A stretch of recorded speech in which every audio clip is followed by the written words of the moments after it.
ঈসা আলাইহিস সালাতু ওয়াস সালাম নেমে তিনি নামাজ আদায় করবেন, ইমাম বানাবেন ইমাম মাহদী আলাইহিস সালামকে, তিনি ওনার ইক্তেদা করবেন।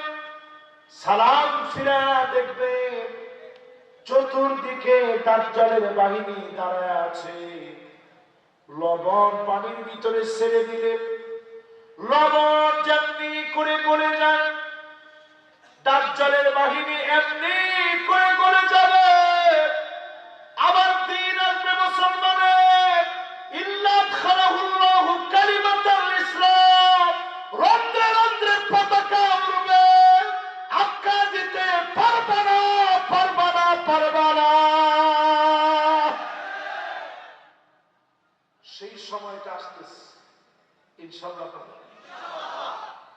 খেলাফত ছাড়া ওই সময় সম্ভব, জোরে বলেন সম্ভব। তাহলে এক নাম্বার, এই পৃথিবীতে শাসন আসবে নবুয়তের শাসন। জোরে বলেন কিসে? ঈসা আলাইহিস সালাম কি নবী হিসেবে আসবে না উম্মত হিসেবে? আর কেউ নবী হিসেবে আসবে না। এরপরে নবীজি বলেন সুম্মা তাকুনু খিলাফাতান আলা মিনহাজিন নবুওয়া মা শাআল্লাহ, যতদিন আল্লাহ চাবেন নবীজির পরে খিলাফতকে প্রতিষ্ঠা করবেন। নবীর দেখানো পথ অনুযায়ী খিলাফত জমিনে চলবে।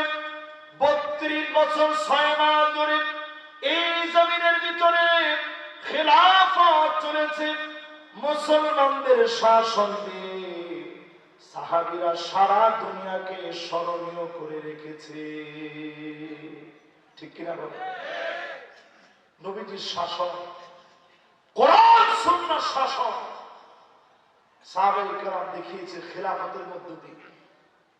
32 বছর 6 মাসে 1 টাকার দুর্নীতি মাইকেল এইশান, পিকে হিটরি সহ কোন ইহুদিও বলতে পারে নাই যে একজন সাহাবী আবু বকর, ওমর, উসমান, আলী রাদিয়াল্লাহু আনহুম ওয়া আরদাহুম ক্ষমতা চালাইতে গিয়ে দুর্নীতি করছে, এমন একটা কথা ইতিহাসের কোন নরপিশাচ আজ পর্যন্ত প্রমাণ করতে পারে নাই, ঠিক কিনা বলেন?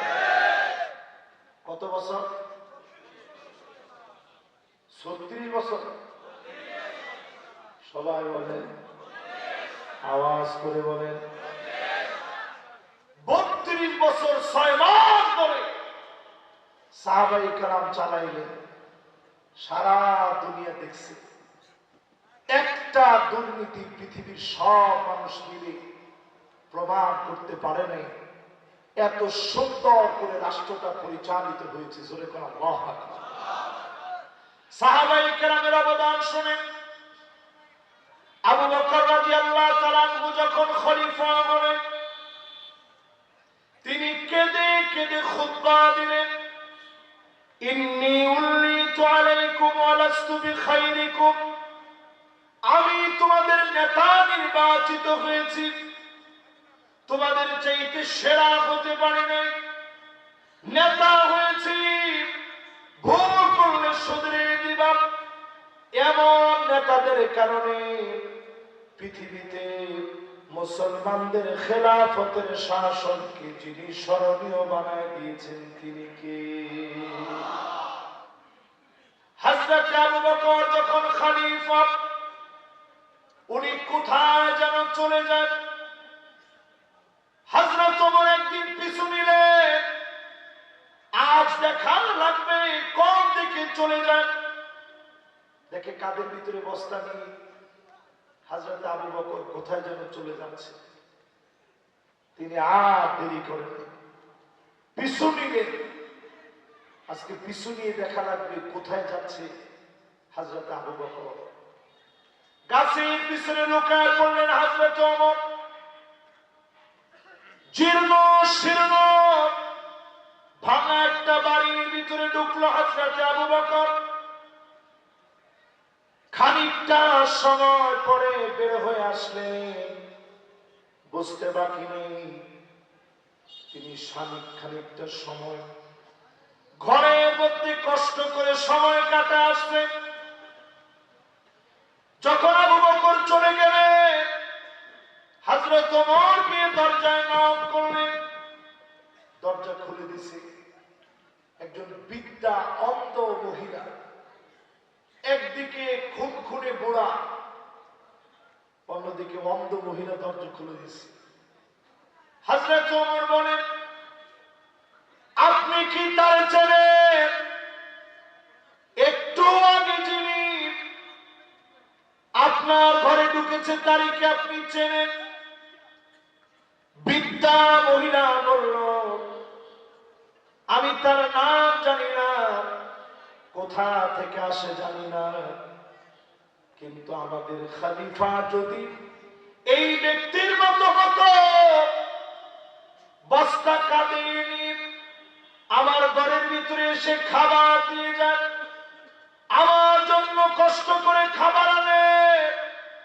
হযরত ওমর যখন কথাগুলা শুনলেন, আকাশের দিকে তাকায়া ছোট্ট বাচ্চাদের মতো ফুপা ফুপা কান্না শুরু করলেন। ও আল্লাহ, আবু বকর বড় কঠিন বানায় দিয়েছে। খলিফা হয়ে অন্ধ বৃদ্ধা মহিলা কি খাবে? নিজে কাঁধের ভিতরে বস্তা কাঁধে তুলে ঘরে পৌঁছায় দিয়েছে। এমন শাসকদের কারণে জমিনে যিনি দিনকে কায়েম করে দিয়েছিলেন তিনি কে? কত বছর ছিল? জোরে বলেন, কত বছর? শুধু তাই না, হযরত ওমরের জামানায় একবার তিনি রাষ্ট্রীয় কোষাগারে টাকা চাইলেন, অগ্রিম একটা মাসের বেতন আমার একটু দেন। টাকা চাইছে কার কাছে? আমিনু হাদিহিল উম্মাহ আবু উবাইদা ইবনুল জাররাহ। উনাকে সবচেয়ে নিরাপদ ব্যক্তি মনে করা হতো ইসলামে। রাসূল নিজে বলতেন, সে আমার এই উম্মতের ভিতরে সবচেয়ে আমানতদার ব্যক্তি। জোরে করে আল্লাহু আকবার। তো উনাকে হযরত ওমর বানাইছে গভর্নর। হযরত ওমর চিঠি লিখছে যে একটা মাসের বেতন একটু অগ্রিম আমারে দিও, খুব কাজে লাগে। চিঠি পাওয়া মাত্র আবু উবাইদা কেঁদে ফেললেন। সামান্য টাকা একজন খলিফার কাছে নেই, গভর্নরের কাছে চেয়ে পাঠিয়েছে, বাইতুল মালের কাছে টাকা চেয়েছে। তিনি পাল্টা চিঠি লিখলেন, খলিফাতুল মুসলিমিন, আগামী 1 মাস আপনি বাঁচবেন, হায়াত পাবেন, গ্যারান্টি যদি আপনি দিতে পারেন, আর যদি আপনি বলতে পারেন জনগণ আপনাকে 1 মাস মেনে নেবে, ক্ষমতায় রাখবে, এই 2 গ্যারান্টি যদি প্রদান করতে পারেন, অগ্রিম 1 মাসের টাকা দিয়ে দিব। আর যদি দিতে না পারেন, আমি দিতে পারবো না, কারণ আল্লাহর আদালতে আমাকে দ্বারা জবাবদিহি করা লাগবে। ঠিক কিনা বলে? চিন্তা করেন কি শাসন ছিল। এই খিলাফত পৃথিবীর ভিতরে চলছে 32 বছর 6 মাস। বলেন কয় মাস? একখানা ডর হরি হন না। 32 বছর 6 মাস পরে এই পৃথিবী থেকে খেলাফত সুম্মা ইয়ারফাউহা আল্লাহ, আল্লাহ যখন চেয়েছেন খেলাফত উঠে গেছে, এই পৃথিবীর ভিতরে আসলো। সুম্মা তাকুনু মুলকান আম্মান, রাজতন্ত্র শুরু হয়ে গেল। রাজার ছেলে রাজা হবে, রাজার ছেলে হবে রাজা। ইয়াজিদকে দিয়ে শুরু, উমাইয়া আব্বাসী, মামালুকি অটোমান সম্রাট, ভারতের শত শত বছর সব শাসন চলল। এই শাসনগুলা চলার পরে যিনি গুলাকেও উঠায় নিলেন তিনি কি? তাহলে পৃথিবীর ভিতরে শাসন আসবে কয়টা? একটু আওয়াজ করে বলেন তো কয়টা?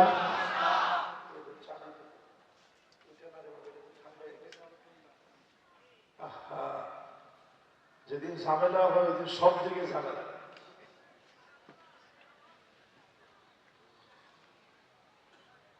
মাশাআল্লাহ, লিল্লাহি তাকবীর। তাহলে পৃথিবীতে শাসন আসবে কয়টা? এক নাম্বার শাসনের নাম কি? নবুয়ত। নবুয়তের পরের শাসনের নাম কি? খেলাফত। উঠা যাবে না কিন্তু। হায় রে, আমরা বক্তারা এরপরেও বুঝি না, দেখছেন? মাশাআল্লাহ, লিল্লাহি তাকবীর। তাহলে এক নাম্বার শাসনের নাম কি? নবুয়তের পরের শাসনের নাম কি? খেলাফতের পরের শাসনের নাম কি? রাজতন্ত্র। 1000 বছর ধরে রাজতন্ত্র চলল এই জমিনের ভিতরে। 1000 বছর ধরে রাজতন্ত্র চলল। এই রাজতন্ত্রকেও যিনি উঠায় দিলেন তিনি কে? এবার 4 নাম্বার শাসনটা শুনে কষ্ট মনে একটু বেশি হয়ে গেছে। মাশাআল্লাহ, একেবারে কষ্ট বেশি হইলেও আমরা মোটামুটি মনোযোগী আছি। সবাই না হলেও কিছু লোক তো মনোযোগ নিয়ে শুনতেছি। তার মানে বোঝা যায়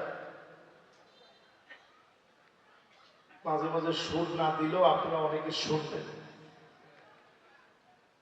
এবার বলেন তো দেখি কয় নাম্বার শাসন? জোরে একটু আওয়াজ করে বলেন, কয় নাম্বার? ثم تكون ملكا جبريا।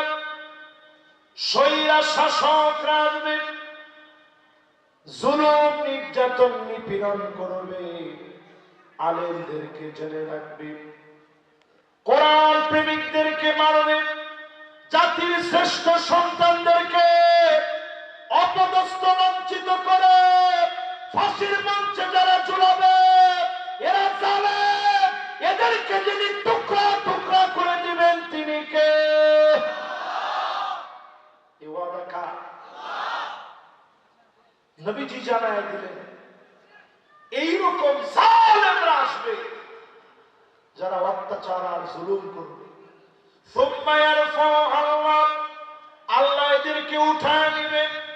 জালেমরা যখন উঠে যাবে পালায় যেতে বাধ্য হবে, সঙ্গে কিছু নিতে পারবে না, ভাত পর্যন্ত খেয়ে যেতে পারবে না। ঠিক কিনা বলে? এজন্য আজকের এই মাহফিল থেকে আমরা হুঁশিয়ার করে দিতে চাই, যতজন আজকের এই মাহফিল শুনছেন, নবীজি বলছেন জালেমরা শোনো, স্বৈরা শাসন আসবে, আলেমদেরকে মামলা হামলা করবে, হাতের ভিতরে হ্যান্ডকাফ পরাবে, পায়ের ভিতরে বেড়ি লাগাবে, নানাভাবে মিথ্যা মামলা দিবে, আলেমদেরকে নিঃশেষ করতে পারে নাই, পারবে না। জালেমরা শেষ হয়ে যাবে, নিঃশেষ হয়ে যাবে, চিহ্নগুলো উঠে যাবে, টিকবে না, টিকবে না, টিকবে না।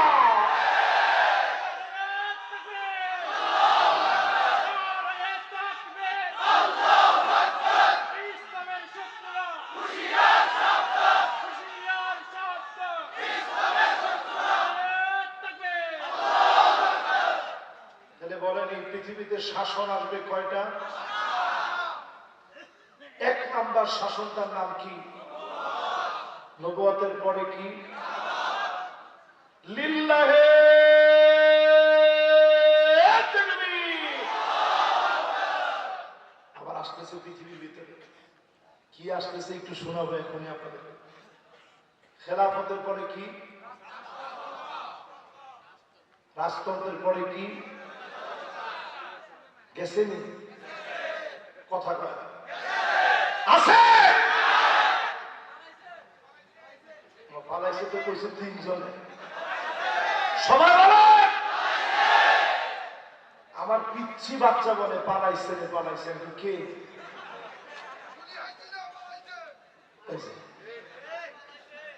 আমি আর নামটা মুখে দিলাম না। ইতেরা বাজে আরে সিম্পল এর তো এই ডর আর ভিতরে আছে না? সেদিন আছে।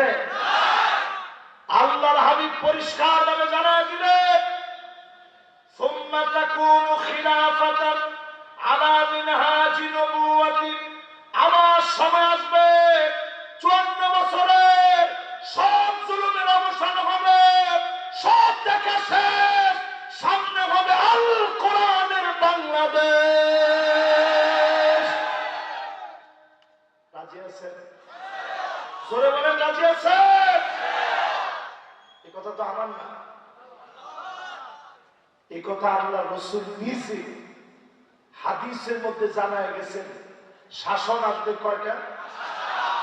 1 নাম্বার, 2 নাম্বার, 3 নাম্বার, 4 নাম্বার, এরপরে 5 নাম্বার। আবার খিলাফত আসবে, কোরআন ভিত্তিক শাসন। কিন্তু দুঃখজনক সত্য, বাংলাদেশের বিভিন্ন জনের একটু ইসলামিক জ্ঞান কম থাকার কারণে এই কথাগুলা বললেই তারা মনে করে রাজনীতি। এটার নাম আমার ঈমান। ঠিক কিনা বলে? যেই আয়াতে কারিমা আমি তেলাওয়াত করেছি, 5 নাম্বার খিলাফত আসার জন্য নবীজি বললেন সুম্মা সাকাত, আল্লাহর উঠায় নিবে না। খিলাফতের শাসন যখন আসবে, সারা দুনিয়ার ভিতরে মুসলমানদেরকে যিনি শক্তিশালী বানায় দিবেন তিনি কে? ও মুসলমান, একটু তাকায় দেখেন, 2 কোটি মুসলমান মার খাচ্ছে। কয় কোটি? একখানা ডর হরি হন না। 2 কোটি মুসলমান আজকে রাত্রে পর্যন্ত মার খাচ্ছে। কি রে? ও বাজি বাজি ইন আরেকটা আওয়াজ না। হায় হায় হায়, আর জীবন আর যা। আর ইতরা এর মধ্যে আরেকখান আওয়াজ করতেছে।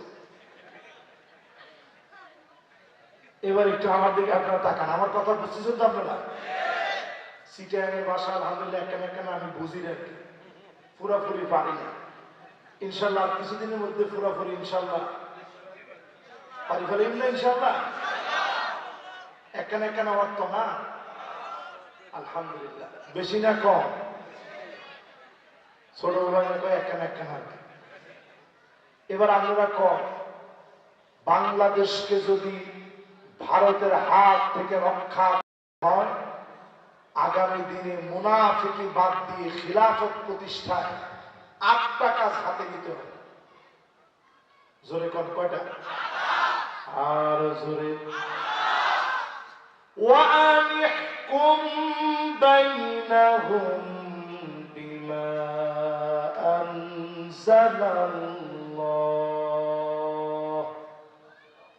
ও নবী, বিচার করা লাগবে কোরআন দিয়ে। আওয়াজ করে বলেন কি দিয়ে? আর জোরে কি দিয়ে? মাশাআল্লাহ, মাওলানা সাহেব আমার পাশে বসা আছে। এটা কোরআনুল কারীমের সূরা মায়দা 49 নং আয়াতের প্রথম অংশ। বিচার করা লাগবে কি দিয়ে? 54 বছরে সব পেয়েছি, কোরআন ভিত্তিক একটা বিচার বাংলাদেশে পাই না। 164 বছরে বস্তা পচা ওই ইংরেজ ব্রিটিশদের আইন অনুযায়ী আজ আমার দেশ চলতেছে কোরআনের আইন অনুযায়ী। একটা বিচার পরিচালিত হয় না। ঠিক কিনা বলে? দুঃখ লাগে না?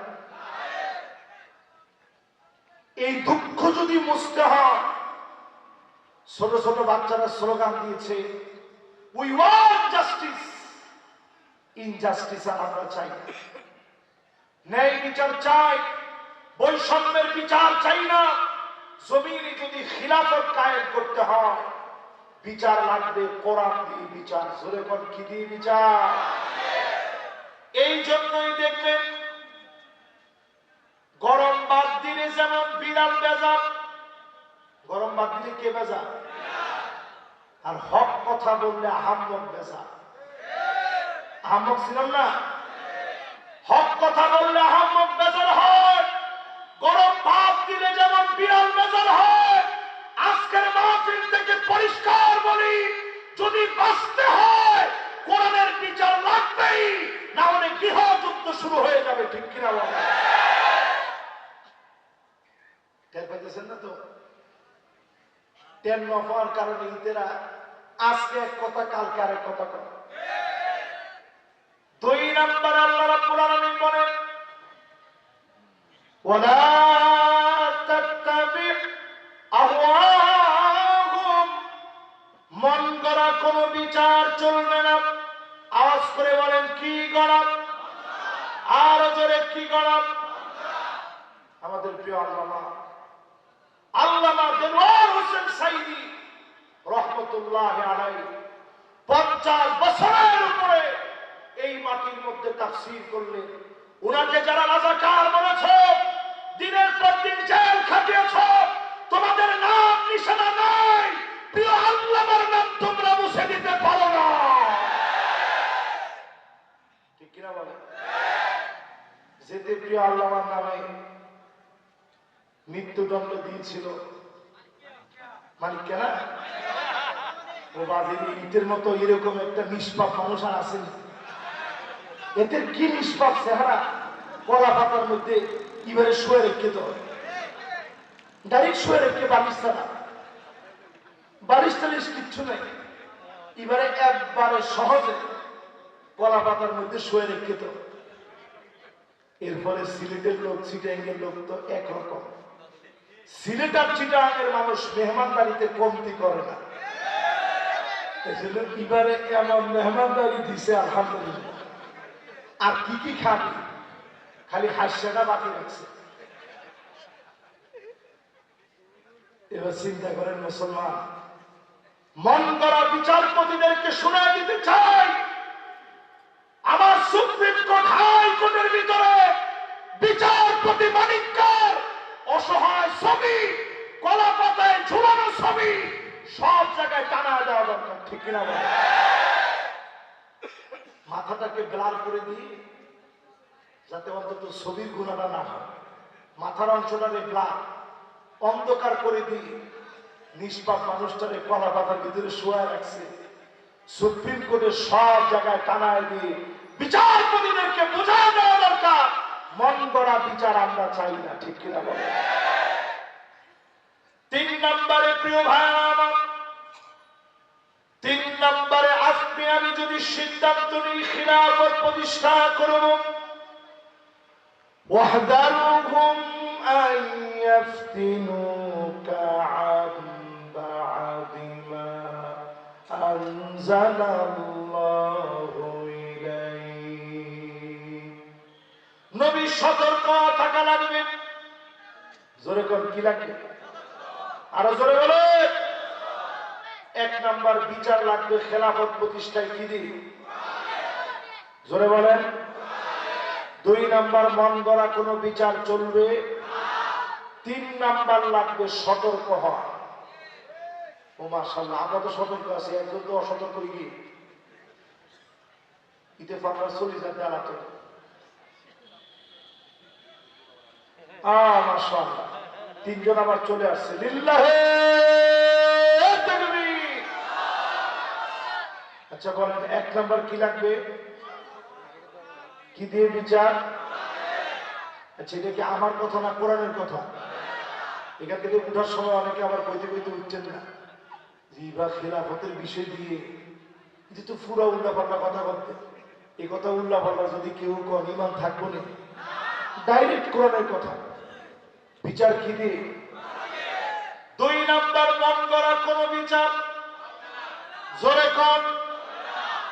তিন নাম্বার সতর্ক থাকা লাগবে।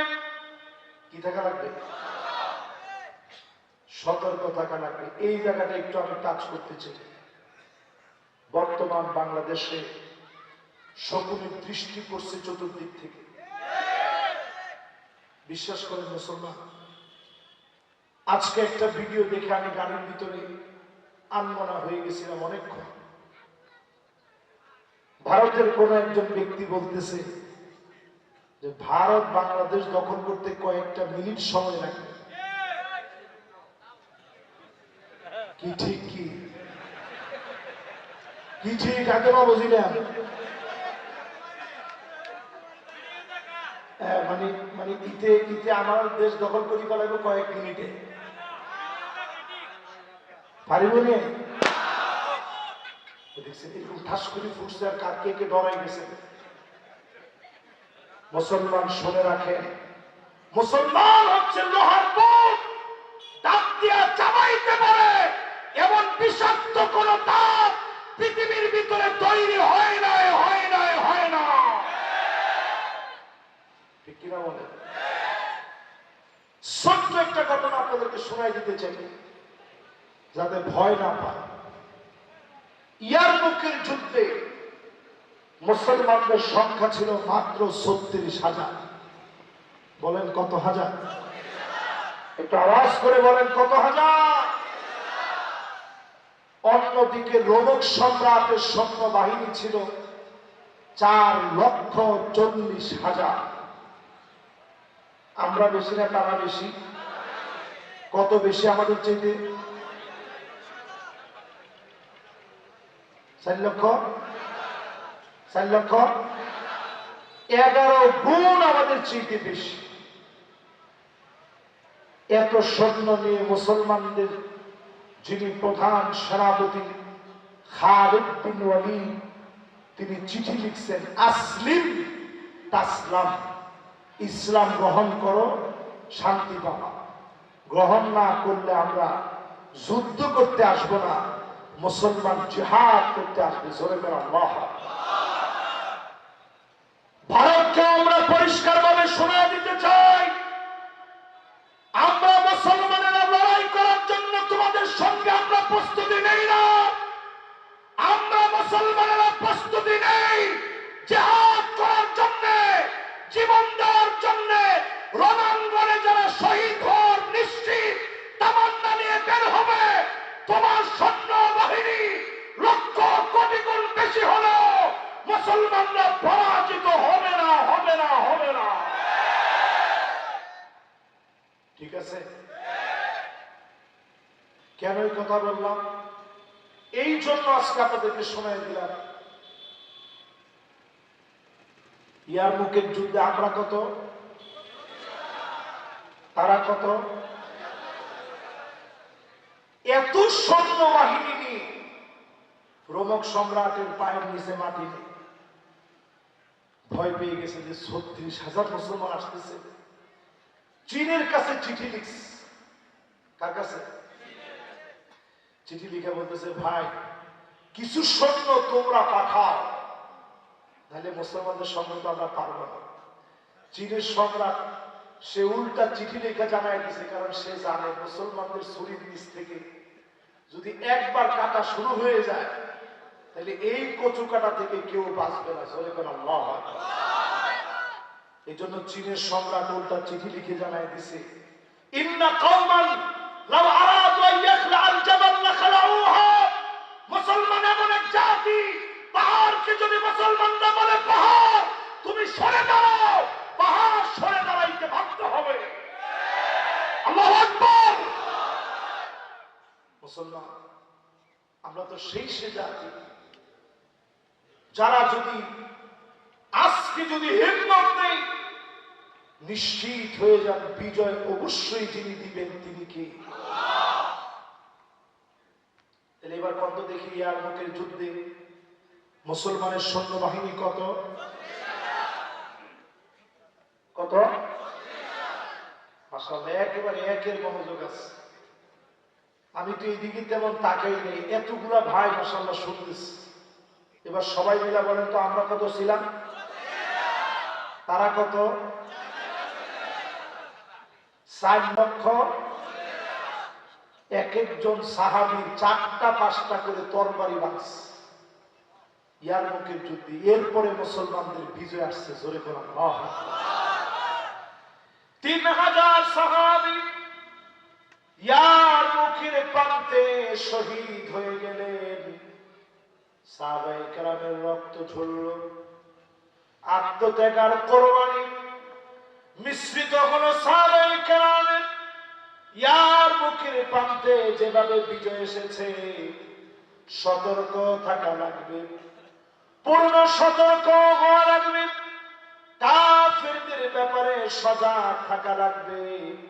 অবশ্যই যিনি আমাদেরকে বিজয় দিয়ে দিবেন তিনি কে? তাহলে 1 নাম্বার খেলাফত প্রতিষ্ঠা আমাদের দায়িত্ব কি? কোরআনের বিচার। 2 নাম্বার কি? মাশাআল্লাহ, ন্যায় বিচার, মন গড়া বিচার বাদ দেওয়া। 3 নাম্বার কি? এই জন্য বন্ধুদের ব্যাপারে সতর্ক হন। কখনো কখনো বন্ধু বন্দুক রূপে আমাদের দিকে তাক করে, ঠিক কিনা বলেন? মিলে নেই এগুলো, যা যা বলতেছি মিলে। এরপরে 4 নম্বরে আল্লাহ রাব্বুল আলামিন বলেন, কষ্ট দিছেন আপনাদের? আর 15-20 মিনিট একটু যদি আল্লাহ আমাদের তৌফিক দেন, আপনারা শুনবেন তো ইনশাআল্লাহ। 4 নম্বরে আল্লাহ রাব্বুল আলামিন ইরশাদ করেন, ফাইন তাওয়াল্লাউ ফাআলাম আন্নামা ইউরিদুল্লাহু আন ইউসিবাহুম বিবা'দি যুনুবিহিম। যদি এরপরেও মুখ ফিরে নাও, ঘাটতারামি করো, গাউরামি করো, দ্বীন প্রতিষ্ঠার জন্য যদি না আসো, বক্তব্যের ভিতরে যদি বলো কোরআনে কোন রাজনীতি নাই, এই রকম ঘাটতারামি যদি করো, করোনার মতো নতুন ভাইরাস আসবে, টর্নেডো হবে, ভূমিকম্প হবে, লস অ্যাঞ্জেলেসে আগুন যেভাবে জ্বালা পোড়া দিচ্ছে, এমন বড় বড় আযাব আসবে, যিনি পাকড়াও করে নেবেন তিনি কে? 4 নম্বর কাজ হচ্ছে ঘাউরামি বাদ দেওয়া। আচ্ছা, ঘাউরামি আপনারা আজিজনগরের লোকেরা কি করেন? টেরামি না ইন লোক আছে না নাই? গাড়ির মধ্যে রক্তটা একটু দেখি গিয়ে কাটটা না, এরকম রক যাদের একটু বেঁকে গেছে আজকে থেকে সোজা করে নেন। ঘাটতারামির কোন সুযোগ মুসলমানদের জীবনে নাই, ঠিক কিনা বলেন? আমি কি আমার নিজের কথা বলতেছি না কোরআনের কথাই না? কোরআন বলতেছে ঘাটতারামি ফাইন তাওয়াল্লাউ মানে তার দিছে না, মুখ ফিরে দিছে। এইরকম যদি তোমরা মুখ ফিরায় নাও, অচিরেই জেনে রাখো আযাব দিয়ে যিনি পাকড়াও করবেন তিনি কে? এরপরে 5 নম্বরে আল্লাহ পাক বলেন, ওয়া ইন্না কাসীরাম মিনান নাসি লাফাসিকুন।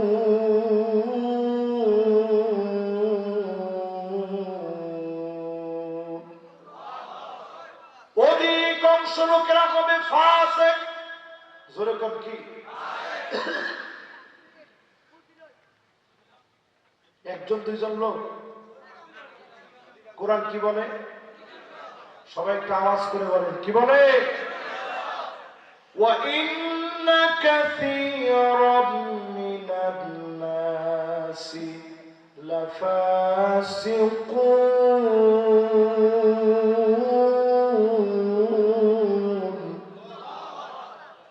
অধিকাংশ লোকেরা হবে অবশ্যই ফাসিক, যারা মাহফিলের বিরোধিতা করবে, আলেমদের বিরুদ্ধে দাঁড়াবে, ইসলামী আন্দোলনের বিরুদ্ধে বলবে, কোরআনের রাজনীতি নাই বলবে। আল্লাহ কোরআন বলছে এরা ফাসিক, এরা ফাসিক, এরা ফাসিক। কিনা বলে? ফতোয়া কার? কথা কয় না কা? তিনটা আয়াতে আরেকটু ফতোয়া শুনেন, শুনেন, কষ্ট না? তিনটা আয়াতের ভিতরে আল্লাহ ফতোয়া দিবেন, ওয়ামান লাম ইয়াহকুম বিমা আনজালাল্লাহ ফাউলাইকা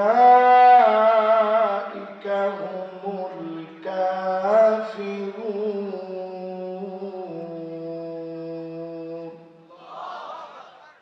আয়াত নম্বর 21 সূরা সূরা নায়ার 44। কোরআন দিয়ে যারা বিচার করবে না তারা কাফের। ফতোয়া কা?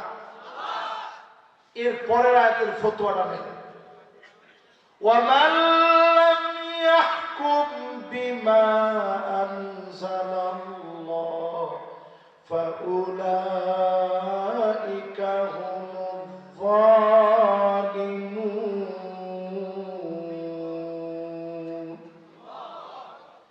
এরপরে 47 নম্বর আয়াত দেখেন আল্লাহ কি বলে, ফাউলাইকা হুমুল ফাসিকুন।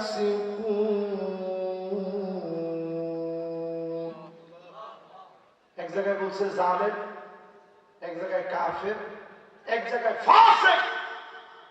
এরপরে আয়েশা আল্লাহ ব্যাখ্যা করছেন খেলাফত প্রতিষ্ঠায় কি কি জিনিস লাগবে। এখানেও পঞ্চম নম্বরে আল্লাহ ফতোয়া দিচ্ছেন যারা বিরোধিতা করবে এরা কি? একজন দুইজন না বেশি? জোরে বলেন ফাসিক, ফাসিক। এরা হলো ফতোয়া কা? এরা কি বেশি না কম? আল্লাহ কয় একজন আর দুইজন না, বেশিরভাগ লোক ফাসিক হবে। এরাই বিরোধিতা করবে, এরাই আবার অনেক সময় দেখবেন নতুন করে নানাভাবে গালিগালাজ করতেও দেরি করবে না, ঠিক কিনা বলেন? এরপর আল্লাহ রাব্বুল আলামিন বলেন, কয় নাম্বার পর্যন্ত হয়েছে খেলাছে? এই 5 নাম্বার পর্যন্ত কি আপনারা বলতে পারবেন? বলেন তো 1 নাম্বার কি? না, শাসন 5টা। 1 নাম্বার নবুয়তের শাসন, 2 নাম্বার, 3 নাম্বার, 4 নাম্বার, এরপর 5 নাম্বার আবার খিলাফত। এই খিলাফত আসতে 8টা কর্মসূচি হাতে নেওয়া লাগবে। কটা? 8টা কর্মসূচির প্রথম কর্মসূচি বিচার চলবে কি দিয়ে? 2 নাম্বার, মানিক কাদের মতো মন গড়া বিচার চলিবে। 3 নাম্বার, খুব সতর্ক থাকা লাগবে। 4 নাম্বার, গাট্টারামি করার কোন সুযোগ। 5 নাম্বার, ফাসিক হওয়া যাবে না। অধিকাংশ লোকের সাথে তাল মিলায়া ফাসিক হওয়া যাবে। 6 নাম্বার আল্লাহ রাব্বুল আলামিন বলেন, আফা হুকমাল জাহিলিয়াতি ইয়াবগুন।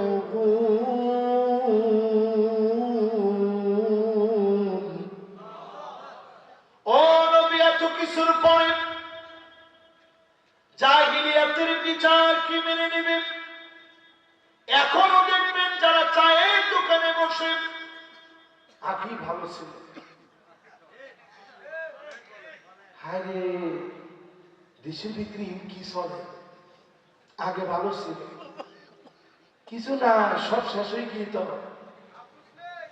এ আফসোস যারা করে, আল্লাহ নিজে বলেন আফসোস করার কোন সুযোগ নেই। যারা করবে এরা জাহিলিয়াতের দিকে দৌড়াচ্ছে, ঠিক কিনা বলে? আজ আজিজনগরের মাহফিল থেকে পরিষ্কার ভাবে বলি, এখনো যদি চিনতে জানতে কাজ করতে ভুল করে, দিন আসবে এমন কাছে রাস্তায় রাস্তায় আলেমদেরকে মেরে ঝুলে রাখবে, প্রতিবাদ করার মতো লোক খুঁজে পাওয়া যাবে না, যাবে না, যাবে না।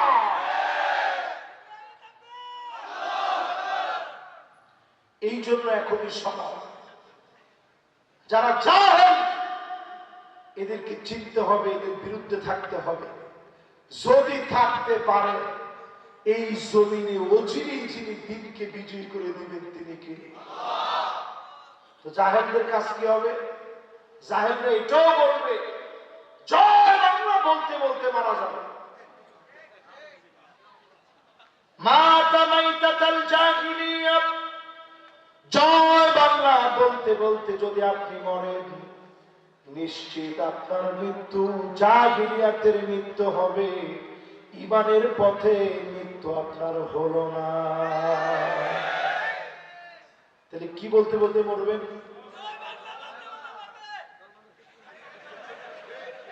আমি বলতে যে কি বলতে বলতে বলবেন, হিতে হতে জয় বাংলা বলতে বলতে বলবেন।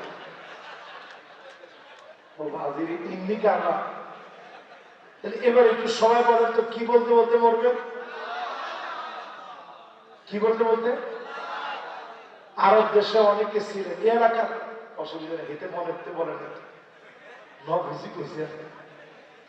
আরব দেশে আমি ছিলাম 5 বছর। আপনারা এর যদি বেশি ছিলেন অনেকে, আরবে ছিলেন না অনেকে। দেখবেন আরব দেশে যখন ক্লান্ত হয়ে যায়, মনে করে এই মনে হয় মরে গেলাম, একটু ক্লান্ত হলে আরবের লোকেরা বলে লা ইলাহা ইল্লাল্লাহ, লা ইলাহা ইল্লাল্লাহ।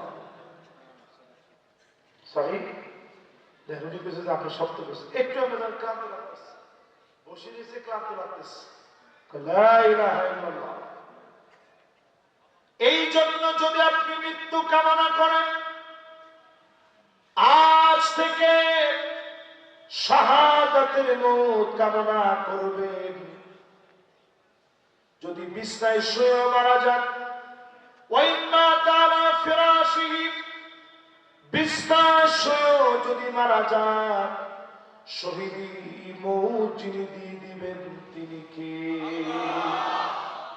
আমাদের প্রিয় আল্লামা হুজুরের জীবনটা দেখেন, ফেরত ময়দানে পর্যন্ত বারবার দোয়া করছে, আল্লাহ তুমি আমাদের শহীদ করে নিও।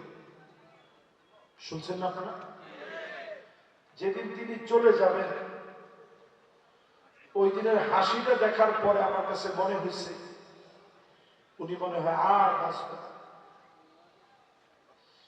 মাগরিবের নামাজে গেছে, আমার মনটা ছটফট করতেছে। নামাজের পরে আসার পরে বুকের মধ্যে হঠাৎ আমার ব্যথা উঠছে, আমি বিছানার মধ্যে শুয়ে পড়ছি, কিন্তু কেমন যেন স্থির লাগতেছে, কি যেন হারিয়ে যাচ্ছে। হঠাৎ করে একটা ভূমিকম্প হলো। ভূমিকম্পের পরে আমার কাছে আরো নিশ্চিত মনে হয়েছে হুজুর মনে হয় আর নাই। ফোনটা হাতে নিলাম, একটার পর একটা ফোন আসতেছে, সবাই বলতেছে হুজুর আর নাই। দৌড়ায় হসপিটালে চলে গেলাম ড্রাইভারকে নিয়ে, গিয়ে দেখি ইতিমধ্যে লক্ষ লক্ষ লোক হয়ে গেছে, চতুর্দিক সব ব্লক হয়ে গেছে, মানুষ আর মানুষ। সবাই প্রিয় আল্লাহ আমাকে একটা নজর শেষবার দেখতেছে। হসপিটালের এখানে নানা গোলযোগ সৃষ্টি হওয়ার পরে আমি বাসায় গেলাম। শেষবারের মতো একবার হইলেও তো ওনার স্ত্রী সহ সন্তানদেরকে দেখাবে, ওই জায়গায় গিয়ে সুযোগে যদি একটাবার দেখতে পারি। গেলাম ওইখানে, ফজরের নামাজ পড়লাম, বলতেছে ওনার লাশ বাসায় আনবে না। এত মনে কষ্ট নিয়ে আবার পিরোজপুরের দিকে রওনা হলাম। সেইখানে গিয়ে জানাজার নামাজ পর্যন্ত পড়ার আগ দিয়ে বারবার বলতেছে দ্রুত নামাজ পড়ার, এখনই গুলি চালানো হবে। 2 বার করে জানাজা শুরু হয়েছে, মানুষ চিৎকার করে উঠছে, জোহরের পরে জানাজা, 1 মিনিট আগে আমরা পড়বো না, প্রয়োজনে শহীদ হয়ে যাব, 1 মিনিট আগে আমরা এই ময়দান ছাড়বো না। চলে গেলাম। বলার উদ্দেশ্য হচ্ছে সারা জীবন উনি চাইছেন আমার কাছে শহীদি মৌত। 13টা বছর জেলে থাকার পরে জালেমরা তোমরা হাসি কেড়ে নিতে পারো নাই, উনি হাসি দিয়ে বোঝায় দিয়েছে জালেমরা তোমরা জিততে পারো নাই, মাজলুমের হাসি কেড়ে নিতে পারো নাই। এটাই প্রমাণ করে জালেমদের বিজয় হয় নাই, মাজলুমরা বিজয়ী হয়েছে।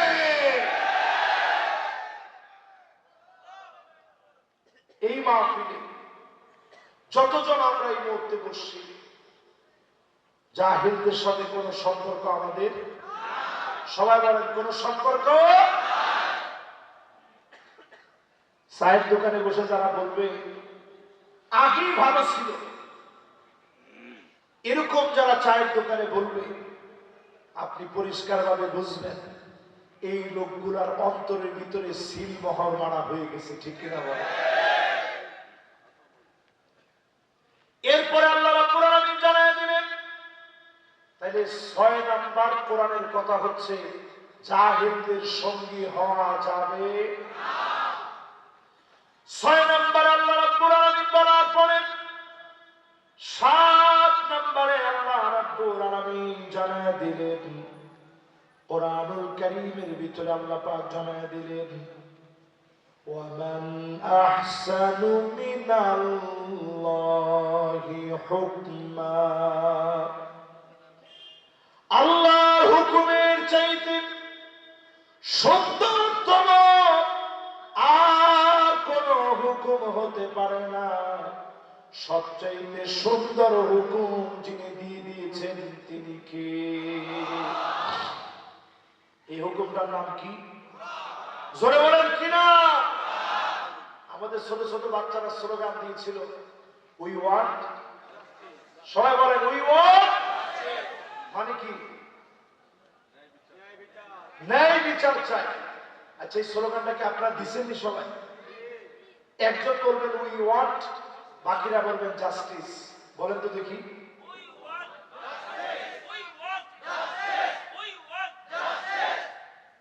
এই যে একটা স্লোগান আপনারা দিচ্ছেন, সুন্দরী হয়েছে, মনে করার কোনো কারণ নাই যে এই স্লোগানটা কি আমাদের স্লোগান।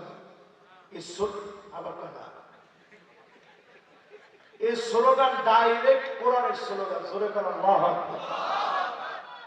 এই স্লোগান আল্লাহ নিজে দেওয়া হয়েছে ছোট ছোট বাচ্চাদের জবান দিয়ে। জুমাবারে খতিব সাহেব খুতবা দেয়, ইন্নাল্লাহা ইয়া'মুরু বিল আদলি ওয়াল ইহসান, দেয়নি? যখনই এটা বলে তখন আপনারা কি করে? একজন একজনকে খোঁচাতে দেয়, ঘুমাসকা ওর। ওইটাকে সবাই, ঘুমটা ৩ প্রকার। একটার নাম সিনাতুন, মানে একটু একটু এরকম এরকম করা, তন্দ্রা। আরেকটার নাম নুআস, এটা একেবারে আরেকজনের কাঁধের উপরে একটু হাত দিয়া পাও তারে সোজা করে দিয়ে বসা, এটাকে আরবিতে বলে নুআসুন। এর পরেরটার নাম নাউমুন, যত আসি করেন হুজুর, আজকে আর আমি নাই, বাড়ির দিকে রওনা হইলাম, এটাকে বলে ৩ নাম্বার ঘুম, এটাকে বলে নাউমুন। কি দিয়ে যে আপনাদের শুকরিয়া আদায় করব, আল্লাহ শুকরিয়া আদায় পরে আপনাদেরকে অত্যন্ত কৃতজ্ঞতা আপনাদের জন্য পেশ করছি যে এখানে নাউমুনের সংখ্যা একেবারে কম। নাউমুন মার্কা শ্রোতা নেই। তো এই আয়াতে কারিমার ভিতরে আল্লাহ তাআলা বলছেন, আবার কোরআনের চাইতে সুন্দরতম আর কোন বিধান নাই। জোরে করে আল্লাহু আকবার। এবার দুই একটা কথা বললে কি আপনাদের খুব কষ্ট হবে?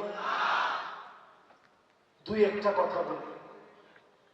বাংলাদেশে মেয়েদের অংশ বুঝায় দেয় এইরকম পুরুষ মানুষ আসেনি? দেখছেন, সবাই সুপুই গিয়ে তো একবারে ফাল্লা, কেউ আর কোনো কথা নেই। বইয়ের হক দিচ্ছেন, এইরকম নামাজের সংখ্যা কম না বেশি? না দেয় তো। ওই গাতাটা আছে যে গাতাটা, এই গাতাটা তুই নিবি দে। তো কেন? বাজারের জমি তো আর গাতাটা তো এরকম বাজারের জমি আপনি নিয়ে গাতা যদি আপনি আপনার বোনের বুঝাই দেন, কসম আল্লাহর, আল্লাহর আদালতে জবাব দেওয়া যাবে না, ঠিক কিনা বলে? কোরআনুল কারীমের বিধান যদি আসে, মা বোনদেরকে বলি, সারা দুনিয়ার মা বোনদেরকে পণ্য বানিয়েছে। যদি কোরআনের শাসন আসে, কোরআনের বিধান যদি জারি হয়, মা বোনদের ইজ্জত বাড়বে, সম্মান বাড়বে, ইফতিজিং বন্ধ হবে, ধর্ষণ বন্ধ হবে। বাংলাদেশে কোন নেতা দুর্নীতি করতে পারবে না, কোন কর্মী চাঁদাবাজি করতে পারবে না। ঠিক নেই?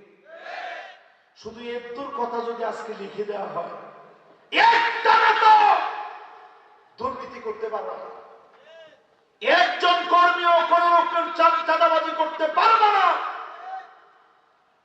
দেখবেন অর্ধেক নেতা অর্ধেক কর্মী কমে গেছে।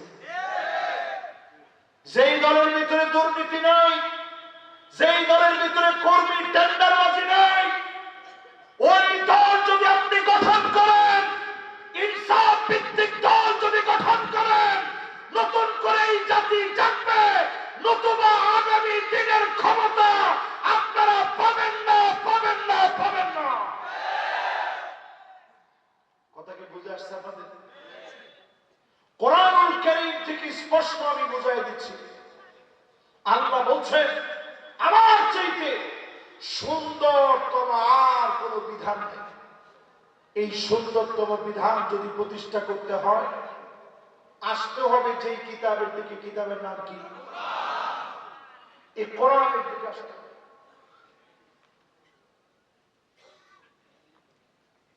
এই কোরআনের দিকে আসার জন্য একটা দুইটা করতে করতে করতে করতে আমরা 7 নাম্বার পর্যন্ত আসছি। 8 নম্বরে আল্লাহ পাক জানায় দিচ্ছেন, সবাই কিন্তু কোরআনের দিকে আসবে না। কারা আসবে? লিকাউমি ইউকিনুন, প্রবল বিশ্বাসী যারা হবে, প্রবল বিশ্বাসী যারা হবে, তারাই কেবল কোরআনের দিকে আসবে। ফাঁসির মঞ্চে যাবে, গুলি খাবে, মামলা হামলা সহ্য করবে, ইমানের পথ ছাড়বে না, এমন লোকদেরকে দিয়ে জমিনে যিনি কোরআনের রাজ কায়েম করে দিবেন তিনি কে? বিশ্বাস হয়নি? এটা কোরআনের কথা, জোরে বলেন। কিসের কথা? এই কোরআনুল কারীম আল্লাহ বলছেন, আমি তোমাদেরকে দিব যদি প্রবল বিশ্বাসী হতে পারো। যুগে যুগে আল্লাহ দিয়েছেন।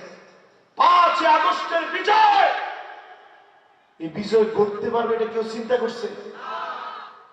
জামাত শিবির কি জীবনে আন্দোলন একবার দুইবার করছে? বিএনপি তারা কি আন্দোলন একবার দুইবার করছে? প্রত্যেক ঈদের পরেই তো কত আন্দোলন হয়েছে। কি ঠিক? ঠিকঠাক আন্দোলন হয়েছে তো, যেরকমই হোক হয়েছে তো। আপনি পুলিশ সামনে কতক্ষণ টিকবেন? ঠিক তো কইছেন না। আমগরি পুলিশ ধরলে, দুবাই গেছি, পুলিশে ধরছে, ধরে কয় যে লিহিয়া কাবির লুসুস কাবির, যেটা বড় দাড়ি এটা বড় খারাপ। নাউজুবিল্লাহ কম। আমি চিন্তা করেছি, আল্লাহ এই তো মনে হয় শেষ হবে। একটু পরে কয় লিহিয়া সোয়াইয়া লুসুস সোয়াইয়া, যেটা একটু একটু দাঁড়িয়ে একটু একটু খারাপ। নাউজুবিল্লাহ কম। কয় লিহিয়া মাফি, যেটার কোনো দাড়ি নেই, রজল কেদা মেয়ে মেয়ে, এটা 100 লোক। এর মধ্যেই মাগরিবের নামাজের আজান দিচ্ছে। এয়ারপোর্টের ভিতরে আবার সাউন্ড বক্স লাগানো। আজানটা শোনার পরে সে বলতেছে, আমি একটু নামাজ পড়ি। আমি আবার জিজ্ঞাসা করলাম, কি কিসের নামাজ? কয় বেড়া কিসের নামাজ বুঝোস না? মাগরিবের নামাজ। আমি কইলাম, তুই যেই কথা একটু আগে কইছস, তোর নামাজ কে আল্লাহ নিবনি? সে আমার বলতেছে, আর দিন ফিল মসজিদ, দিন হইতেছে মসজিদে। দিন কোন জায়গায়? আমরাও তো এগুলি মনে করি দিন মসজিদে। আমাদের দেশে যারা বলতে পারে কোরআনের ভিতরে রাজনীতি নাই, তারা মনে করে দিন মসজিদে। দিন শুধু মসজিদে নয়, মাথার চুলের গোড়া থেকে নিয়ে পায়ের তালু পর্যন্ত, ব্যবসা বাণিজ্য থেকে শুরু করে পার্লামেন্টের প্রত্যেকটা জায়গায় দিন থাকবেই। এটার নাম ইসলামের বিজয়, এটার নাম মুসলমানদের বিজয়। এইটা যদি আপনি না বুঝেন, আপনার বেঁচে থেকে তেমন কোনো লাভ নেই। করে না কো ডুসডাস, মারে না কো ফুসফাস, গোটা প্রিয়ান্ত তেরে মেরে ডান্ডা করে দেব ঠান্ডা। এই মার্কা দোরাসার মার্কা মুসলমান হইলে ভারত তো বলবেই 2-3 মিনিটের ভিতরে আমার দেশ। আমরা পরিষ্কার ভাবে শোনাই দিই, পাকিস্তানের সাথে ভারত কিন্তু জিততে পারে না। এককভাবে লড়াই করে পাকিস্তানের সাথে ভারত জিততে পারে না। চীনের সঙ্গে ভারত বিজয় অর্জন করে নাই। সুতরাং এখনো আমরা বলি, তোমাদের কপালে বিজয়ের কোন ইতিহাস তোমাদের কপালে নেই। নবীজি বলছেন, টাকলু পর্যন্ত রক্ত পৌঁছায় যাবে, তারপরে মুসলমানদের বিজয় হবে। ওই বিজয় অর্জনের জন্য যুবক বৃদ্ধ প্রত্যেকে ইমানি হিম্মত অর্জন করেন, জমিনে আল্লাহর দ্বীন কায়েমের জন্য প্রস্তুতি নেন। রাজি আছেন? জোরে বলেন রাজি আছেন? যারা যারা রাজি, এদেরকে দিয়ে সংখ্যায় কম হলো খেলাফত যিনি প্রতিষ্ঠা করায় দিবেন তিনি কে? আমাদের ভিতরকার অনেক ভুল ত্রুটি আছে। এই ভিতরকার সব ভুল ত্রুটিগুলো একে একে আল্লাহ মুছে দিবে যদি আমরা খেলাফত প্রতিষ্ঠার নিয়ত করি।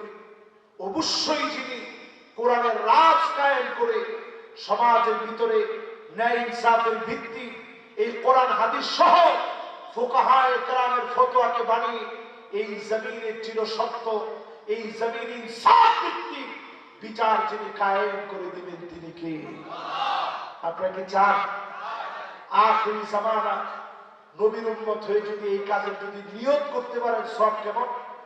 মানাবিরু মিন নূর, নূরের পোশাক পরে আল্লাহ পাক ডান দিকে দাঁড় করায় দিবেন, জান্নাতের মেহমান বানায়া এত সুন্দর পোশাকে সুসজ্জিত করবে।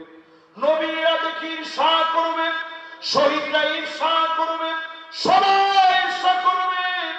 এত সম্মানিত যিনি বানায় দিবেন তিনি কে? রাজি আছেন ইনশাআল্লাহ? আজকের এই মাহফিলে মা বোনদের জন্য বলি শেষ কথা, মা বোনরা যারা শুনছেন, ইসলামের প্রত্যেকটা বিজয়ে মা বোনদের অবদান অনেক বেশি। এখন একটা লোক উঠছেন না, সামনের কথা বাকি রয়ে গেছে। 2025 কিন্তু চলে, দুইজন যদি বসে তাহলে বাকি কথাটা কম দেখি। ও বাজি বুঝুন, বাজি মাশাআল্লাহ, একজন বলছে তো মাশাআল্লাহ, এই যে পুরা মাহফিলের দিকে রেডি রয়েছে মাশাআল্লাহ। হিতেছে এই লোকরে, আল্লাহু আকবার। বাঘের সামনে হিতের কোনো ভয় নেই। এবার আপনারা আমার দিকে তাকায় কর, আগামী দিনের দিন বিজয় হোক চান আপনারা? জোরে কম চান? এই যে কথাটা কয়ে উঠে যাবে না, না না, ইয়ানে কোন আওয়ামী লীগ আছেন, বিএনপি আছেন, জামাত আছেন, কিচ্ছু নেই। এখানে আমরা সবাই কোরআনের বিজয়ের জন্য আসছি। যেতে আওয়ামী লীগ করে হেতু আঙ্গ পায়, বিএনপি করে হেতু কথা পায়। বিএনপির 16 বছরের অবদান নাই? অনেক মার খেয়েছে তারা। মানে ইতে তো হাসে, তুই তো ফিরে না হাসবাস, তুই তো হাসবি। বাংলাদেশের অধিকাংশ লোক হচ্ছে পাবলিক, পাবলিক কোনো ফিডা ফিডিং করতে নেই, নেতাকে অবস্থা খারাপ। তো বিএনপির অনেক অবদান আছে, আমি কখনো বিএনপির ছোট করে দেখি না। এই কথাটা বাংলাদেশের কোন মিডিয়ার সামনে আজ পর্যন্ত আমি বলিনি। আজকে যেহেতু শরীরটা খারাপ, এই জন্য এই উদাহরণটা আজকে বলি। বাংলাদেশের একজন মন্ত্রী একজন আমার ঢাকায় নিচ্ছে, নিয়ে বলছে, হুজুর এই ওয়াজ কেন আপনি করলেন? সবগুলোর মোটামুটি আমি জবাব দিচ্ছি। লাস্টে উনি আমার প্রশ্ন করতেছে, হুজুর আওয়ামী লীগ আর বিএনপির পার্থক্য কি? প্রশ্নটাকে একবারে সহজ না কঠিন? একটা মন্ত্রীর সামনে প্রশ্ন। আমি এই চিন্তা করলাম, আল্লাহ কি করতে কি হয়, খুব বুদ্ধি করে আমি বললাম যে আমি যদি উত্তরটা দিই আপনি কি কষ্ট পাবেন? উনি বলছে না হুজুর, আসলে আপনি বলতে পারেন, তবে সীমা লঙ্ঘন করেন না। আমি চিন্তা করলাম ঠিক আছে, সীমার ভিতরে থেকেই বলবো।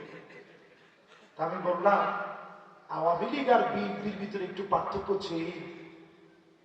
নবীজি সাল্লাল্লাহু আলাইহি সাল্লাম মক্কায় দাওয়াত দিতে জানি কত বছর? কথা তো কয় না, সবাই বলে। বললাম রসুল 13টা বছর মক্কায় দাওয়াত দিছে, এরপরেও এই লোকগুলো কষ্ট দিয়ে নবীজিকে বের করে দিলেন। মদিনার লোকগুলো তো তখন মুসলমান হয়ে যায়, তারা খেজুরের গাছের মধ্যে উঠে উঠে দেখতেছে নবীজি কবে আসবে। মক্কার লোকগুলা বের করে দিল, মদিনার লোকগুলা মুসলমান হয়ে যায়নি, কিন্তু তারা উকি মেরে মেরে দেখছে নবীজি কখন আসতেছে কখন আসতেছে। দিনের পর দিন অপেক্ষা করেছে। ইহাই আওয়ামী লীগ আর বিএনপির পার্থক্য। এক গ্রুপ হুজুরদেরকে মারতে পারলে শান্তি মনে করে, আর এক গ্রুপ অন্তত হুজুরদেরকে ভালোবাসে। এই মাহফিল থেকে পরিষ্কার করি, যে কথাটা এখন আপনাদের প্রশংসায় বললাম, আল্লাহর রাস্তায় এটা থেকে বের হয়ে যায়। ইদানিং আবার আমরা দেখতেছি কিছু কিছু মাহফিলে 16 বছরের রোগ তো অনেকদিন সরাই গেছে না, এই জন্য অনেকে এখন আইসা মাইক কেড়ে নিচ্ছে হুজুরদের কাছ থেকে। আমরা বলি জালেমদের কাছ থেকে শিক্ষা নেন। এদেশের মানুষ আপনাদেরকে মহব্বত করে। আল্লাহর রাস্তায় দিন বিজয় কিভাবে করা যায় সমন্বয় করে, সবাইকে একত্রিত করে সমন্বয় করে। জমিন এখন উর্বর জমিন হতে চায়, ফু ফাক্কা দিয়ে এখন আর মানুষকে চালানো যাবে না, ঠিক কিনা? এই কথাটি আমরা বুঝাই দিচ্ছি। 5ই আগস্টে বাংলাদেশে বিজয় হয়েছে, 8ই ডিসেম্বর সিরিয়া বিজয় হয়েছে। আপনি কি এটা সাধারণ মনে করেন? কারণ আমরা পরীক্ষা দিছি 16 বছর, তারা পরীক্ষা দিছে 12 বছর। মোমেনরা সব একত্রিত হবে সিরিয়ার দিকে, মাহশারুল মানশার হবে, মোমেনদের মিলিত হওয়ার জায়গা হবে সিরিয়া। এই আহলুস শাম, আল্লাহুম্মা বারিক লানা ফি শামিনা। নবী বারবার দোয়া করছেন এই শামের জন্য। এই শাম আবার গর্জে উঠবে, সারা দুনিয়ার ভিতরে বিজয় অর্জন করবে। আজকের এই মাহফিলে আমি পরিষ্কারভাবে কোরআন এবং হাদিস পড়ে আমি যা বুঝলাম, ওই বুঝ অনুযায়ী বলছি, আগামীর পৃথিবী জালেমদেরকে বিতাড়িত করার রোল মডেল হবে বাংলাদেশ। জোরে করে আল্লাহু আকবার। কয়েকদিনের মধ্যে শুনবেন মিশরের সিসি পালাইছে। আমাদের দেশে যেরকম স্লোগান হয়েছিল না, পালাইছে রে পালাইছে, আরে না না সিসি পালাইছে। আমি কি হিলে কইতে বুঝছেন না? কোন কে পালাইছে? ওই 8 তারিখে যেরকম কইছে বাশার আল আসাদ পালাইছে, কয়েকদিনের মধ্যে দেখবেন সিসি পালাইছে। দুবাইয়ের ভিতরে ভয়াবহ বন্যা হবে। এই মাহফিলে আজকে আমি বলি, আলামত আমার কাছে মনে হচ্ছে, কারণ ফিলিস্তিনের বাচ্চাগুলা শীতের মধ্যে কাঁপতেছে। কি পরিমাণ বৃষ্টি হবে আপনি দেখবেন। এরা পোশাক করতে পারতেছে না, থরথর করে কাঁপতেছে। ক্ষুধা যন্ত্রণায় আল্লাহ আকবার, আমার গায়ের প্রত্যেকটা লোক দাঁড়ায় গেছে। ক্ষুধার যন্ত্রণা আমার চুলগুলা দাঁড়ায় গেছে। ক্ষুধার যন্ত্রণা মুসলমানের সন্তানেরা চিৎকার করে কাঁদতেছে সারা দুনিয়ার ভিতরে। 20 কোটি মুসলমানের মাথার উপরে ছাদ নাই। সামনের দিন দুবাইয়ের জন্য ভয়াবহ, সৌদির জন্য ভয়াবহ দিন আসতেছে। ভয়াবহ দিন। কিরকম ভয়াবহ হবে আল্লাহ জানে। নবীজি সাল্লাল্লাহু আলাইহি ওয়াসাল্লাম বলছেন, ওয়াইলুন লিল আরব, ওয়াইলুন লিল আরব, ওয়াইলুন লিল আরব। আরবের জন্য ধ্বংস ধ্বংস ধ্বংস। কয়বার বলছে? উম্মে সালামা বলতেছেন, নবী আমরাও কি ধ্বংস হয়ে যাব? আমাদের মধ্যে এত এত সব নেককার। নবীজি বলছে, হ্যাঁ তোমরাও ধ্বংস হবা। ইদা কাসুরাল খাবাস, খারাপই যখন তোমাদের মধ্যে বেড়ে যাবে তখন তোমরা ধ্বংস হবা। আজকের দিকে তাকায় দেখে ছোট ছোট বাচ্চারা তারুণ খুঁটিগুলো ধরে ধরে কাঁদে। মা খাবার এনে দিতে পারে না। মুসলমানের ছেলেরা ঘাস খাচ্ছে, পেট পিঠের সঙ্গে লেগে গেছে, ঘুমানোর মতো জায়গা নেই, ঠান্ডা নিবারণের কাপড় নেই, ক্ষুধা যন্ত্রণা নিবারণের ব্যবস্থা নেই। এমন অবস্থা যখন চলছে, বিশ্বাস করেন অচিরেই যিনি এই মাজলুমদেরকে বিজয় দিবেন তিনি কে? সময় আসতেছে। এই সব গুলার মাধ্যমে হচ্ছে খিলাফা আলা মিনহাজিন নবুওয়া, নবীর দেখানো বিধান অনুযায়ী এই কোরআন দিয়ে রাষ্ট্র পরিচালনা। জোরে করে আল্লাহু আকবার। যতগুলো কথা বললাম বিমাশিয়াতিল্লাহি তাআলা ওয়া বিতৌফিকিহি, আল্লাহ পাক আমাকে আপনাকে আপনাদের সবাইকে আমল করার তৌফিক দান করুক। পড়েন আমিন। এখনই আমরা দুইটা হাত আল্লাহর দিকে উঠাই দিব, কায়মান বাক্যে মুনাজাত করব। আল্লাহুম্মা ربنا ظلمنا أنفسنا وإن لم تغفر لنا وترحمنا لنكونن من الخاسرين ربنا لا تزغ قلوبنا بعد إذ هديتنا وهب لنا من لدنك رحمة إنك أنت الوهاب। আল্লাহ তাআলা এই মাহফিলে যারা হাত তুলেছে, মেহেরবানি করে প্রত্যেকের জীবনে গুনাহ খতা মাফ করে দেন আল্লাহ। যারা যারা হাত তুললাম, ডানে বামে সামনে পিছনে কবরের মধ্যে যারা ঘুমায় আছে, কবরবাসীদের জীবনের গুনাহ মাফ করে দেন আল্লাহ। রব্বুল আলামিন যতজন আজকের মাহফিলে বসছে, মায়ের কথা মনে পড়ে গেছে, কত রকমের পিঠা বানায় মা খাওয়াতো। ও ফুতরে বলে আদর করে মাথায় হাত বুলায় দিত, বলতো বাড়ি কবে আসবে। যে মা তো আদর করত, মাকে কবরে রাখলো, কানের দুল হাতের বালা গলার চেন সব সন্তান খুলে রেখেছে, কিন্তু মায়ের গুনাহগুলো খুলে রাখতে পারে নাই। রব্বুল আলামিন মেহেরবানি করে যাদের মা নাই, মায়ের গুনাহগুলো মাফ করে দেন আল্লাহ।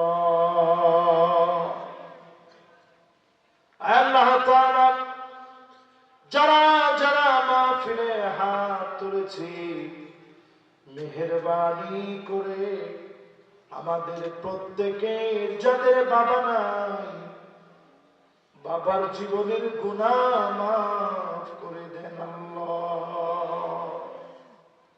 এই মাহফিলে যতজন আমরা বসলাম, মা বাপ হায়াতে আছে, আমাদের মা বাবাকে হায়াতে তৈবা দান করে দেন আল্লাহ।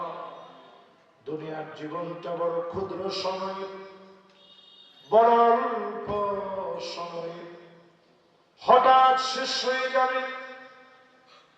রব্বুল আলামিন আপনার কাছে বলি, অল্প বয়সে অনেক কিছু দেখিয়েছেন, কোরআনের রাজ কায়েম হয়েছে, এমন একটা দৃশ্য আমাদেরকে দেখায় দিন আল্লাহ। এমন একটা দৃশ্য আমাদেরকে দেখায় দিন, কোরআনের রাজ কায়েম হয়েছে, এমন দৃশ্য যেন দেখতে পারি। আমাদের এই স্বপ্নকে পুরা করে দিন আল্লাহ। এই মাহফিলে যারা যারা বসলাম, ফিলিস্তিনের মুসলমানের জন্য বুকটা কাঁদে। 2 কোটি মুসলমান সারা দুনিয়ার বিভিন্ন প্রান্তে মার খাচ্ছে, সুদানে মার খাচ্ছে, নাইজেরিয়ায় মার খাচ্ছে, বুরকিনা ফাসোতে মার খাচ্ছে, অসংখ্য দেশে মুসলমানদেরকে মারা হচ্ছে। মেহেরবানি করে মুসলমানদেরকে হেফাজত করেন আল্লাহ। বাইতুল মুকাদ্দাস আমার কিবলা, অসংখ্য নবীদের জন্মভূমি, আল্লাহ মেহেরবানি করে মুসলমানদের দিকে তাকান। ক্ষুধার যন্ত্রণায় পেটগুলা পিঠের সঙ্গে লেগে গেছে, কত কষ্ট করতেছে, ঘাস খাচ্ছে মুসলমান জবানের ভিতরে, তারপরেও মালিকের শুকরিয়া, চোখ দিয়ে পানি ঝরতেছে মুসলমান, খুঁটির ভিতরে দৌড়ে দৌড়ে কাঁদতেছে, কম্বল নাই, বস্ত্র নাই, ঠান্ডা বাতাসের ভিতরে বৃষ্টি হচ্ছে। আল্লাহ মেহেরবানি করে মাজলুম মুসলমানদেরকে হেফাজত করেন আল্লাহ। এই মাহফিলের ভিতরে আমার ইব্রাহিম ভাই সহ যতজন আজকের মাহফিলে বসছে, ডক্টর তাহা বিন জহুরুল ইসলাম সহ যারা যারা বসছে, প্রত্যেককে কবুল আর মঞ্জুর করে নেন আল্লাহ।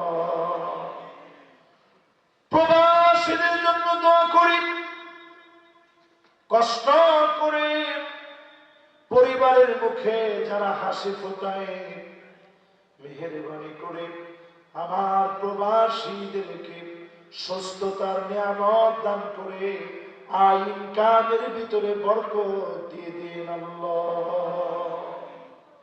দুনিয়ার খুব অল্প সময়, খুবই স্বল্প সময় নিয়ে আসছি, প্রিয় আল্লামা চলে গেলেন, শেষবারের জন্য কথাগুলা বলে যেতে পারেন নাই। আল্লাহ শ্রেষ্ঠ মানুষগুলা ফাঁসির মঞ্চে গেছে, হাসি দিয়ে ফাঁসি বরণ করে নিছে, তাদের কোরবানি কবুল করে জমিনে দিনের কালেমা উদ্দিন করে দেন আল্লাহ। রব্বুল আলামিন আপনি দিনের কথা বলতে বলতে নামাজের সেজদায় রোজা মুখে কোরআন পড়তেছি, এমন সময়ে আল্লাহ আপনি আমাদেরকে কোরআনের কর্মী বানায়, কোরআনের পথে কবুল করে, দ্বীনের জন্য কবুল করে, ঈমানের হালতে যদি বিছনায় শুয়ে মারা যায়, শহীদি মওত আমাদেরকে দিয়ে দিও আল্লাহ। জবানে জারি করে দিন মধুরতম কালেমা লা ইলাহা ইল্লাল্লাহু মুহাম্মাদুর মুহাম্মাদুর রাসূলুল্লাহ সাল্লাল্লাহু আলাইহি ওয়াসাল্লাম। আসসালামু আলাইকুম